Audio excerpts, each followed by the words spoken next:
guys, don't forget, before we get into our sneak peek, like, subscribe to the Crime Chat, ring the bell, or this guy's gonna come after you.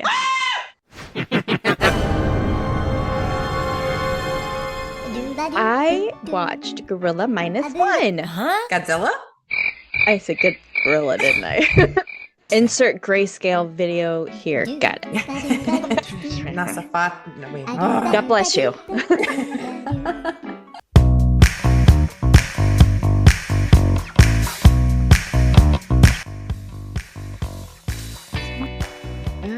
This was... Yeah, it gets worse. Strolling down the street, smoking Indo, sipping on gin and juice. Oh my god. A cat. Cat defecated in the crib. Ugh. One of the worst stories you've ever done. 70s were wild, man. Yeah, nothing good happens when you have a bucket. Oh gosh. Just very mentally ill. Yes. Yes. He then got a bucket. His freaking bucket. And then he put the dog feces into her mouth.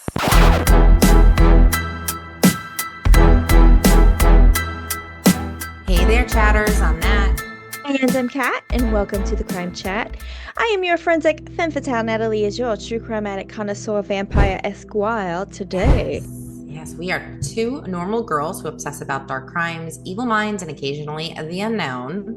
And here's your disclaimer, chatters. The following Crime Chat will contain adult content and descriptions of violent, blood-sucking scenarios today, so your listener discretion is advised. Yes, you have been warned. But before we get into today's Crime Chat, Kat, what have you done? I watched Godzilla -1. Did you cry? Oh no! Cinematography, the drama, I mean, it was wow. Thank you. Wow. Thank you.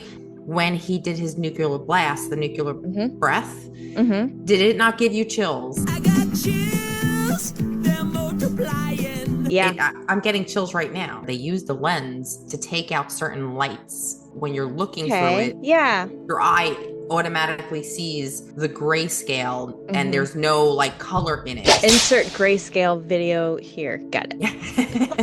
I started The Madness. And I binge watched it, and I didn't get to bed until 3 a.m. But I got sucked into it. It was so good. Really, it is about humanity and how people perceive things when they don't know what really is going on. The lead character is from Fear the Walking Dead, which is kind of how I recognized him.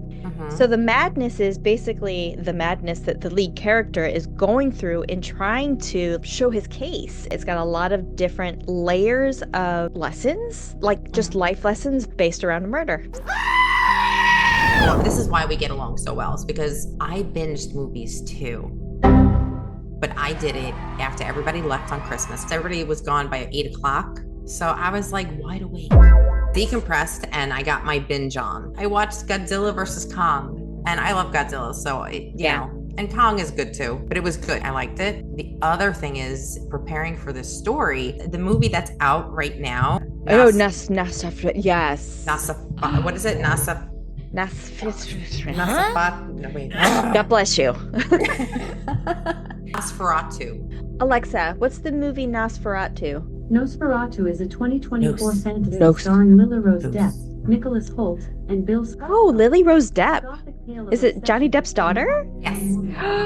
This movie is filmed in the same lens that Godzilla -1 is filmed. So it definitely brings you in, and it's just, people are already saying, I mean, it came out Christmas Day. People are already saying that it's Oscar worthy, that Lily Rose Depp, her performance was amazing, and that Skarsgård, was it Bill? Bill, yes. He played Talented. Pennywise. Yes, he's really good at the monster movies. He created like this voice for the vampire.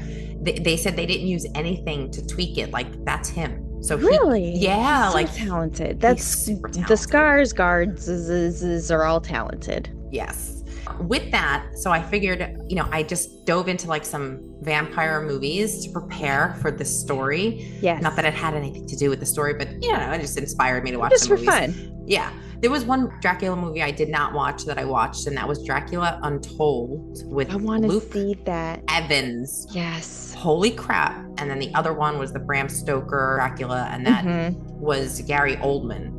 Oh, he's an amazing actor, Gary Oldman is. And I became obsessed-ish with Luke Evans when I watched the TV series called The Alienist. That kind of takes place in like 1800s, early 1900s, where it has to do a lot with kind of mind reading and obviously science fiction. And it was kind of a Sherlock Holmes and Dr. Watson back and forth. And then the other lead character that was in there was Dakota Fanning. But that's where I kind of was like, who is this guy? I'm shocked you haven't seen it. Speaking of vampires, you said, hey, let's do a little bit of an intro on why people are so obsessed with vampirisms. Yes. And the truth is that there's just something about vampires that draws us in. Movies, books, Halloween, and something deeply interesting that makes this blood-sucking monster stand out above the rest. As an early catalyst of cultural fears and anxieties, the mythology dates back for centuries. It can also reflect back to a distorted image of the world that we live in, which can be thrilling and exciting, but also like, what the hell? Yeah. A combination of these fears inspired how vampires are perceived today as monsters who are hidden in plain sight, hiding their true nature from society. They allow us to ask questions we usually bury. What does one value more? What does one value less with a human life? Is vampires' frozen life sterile? Does life only mean something when it's part of a cycle of birth, growth, decay, death, and then birth of a new life? Wow. Chatters, Natalie, what is it for you? First of all, the way you describe vampires, you did it in a very positive light. My story is not going to be as positive as that, but... Question. Have you heard or saw a theory that if a killer who thinks is a vampire goes after more lucrative members of society, that their blood would be richer and maybe last longer? No. That's interesting. Is that a theory or is that something you just... No, that's just something I just thought of. Oh, okay. So let's dive into our crime chat story. Richard Chase, the Vampire of Sacramento. Active in the 1970s, Chase is one of the most extreme and horrifying examples of a criminal participating in vampirism. Chase was severely mentally ill, diagnosed with paranoid schizophrenia. He believed that he needed to drink blood to prevent his heart from shrinking. Over the span of 1 month in Sacramento, California, Chase murdered 6 people. As grotesque as this already sounds, it doesn't stop there. After killing his victims and drinking their blood, Chase also consumed their organs, a mix of vampirism and cannibalism. I wouldn't say that he's a serial killer. He's definitely a spree killer because there was no resting point for him. There's no break in between. It was just whoosh. Richard was raised in a quiet and strict household, and his father was pretty abusive. He would beat Richard as a form of punishment.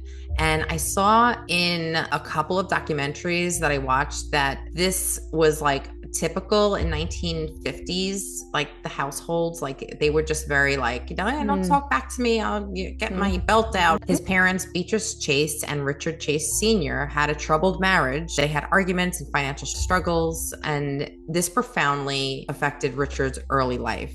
He had a few acquaintances, but no lasting friendships due to his increasing bizarre and erratic behavior. And he had access to small animals like rabbits. Like there was a rabbit farm a couple of doors down. So at age 10, Richard began showing signs of the McDonald triad. Of behavioral patterns associated with violent tendencies. Richard is back living on his own. This is not a good thing. He has no one there to tell him what to do, no one looking over his shoulder, maybe judging him on what he's doing. And remember, I said that Richard is obsessed with blood. So once Richard was alone in the apartment, he would capture and kill more rabbits to feed his need for blood. So remember, he lives in a community, a rural community, and there's a rabbit farm. So he had plenty of rabbits to go kill.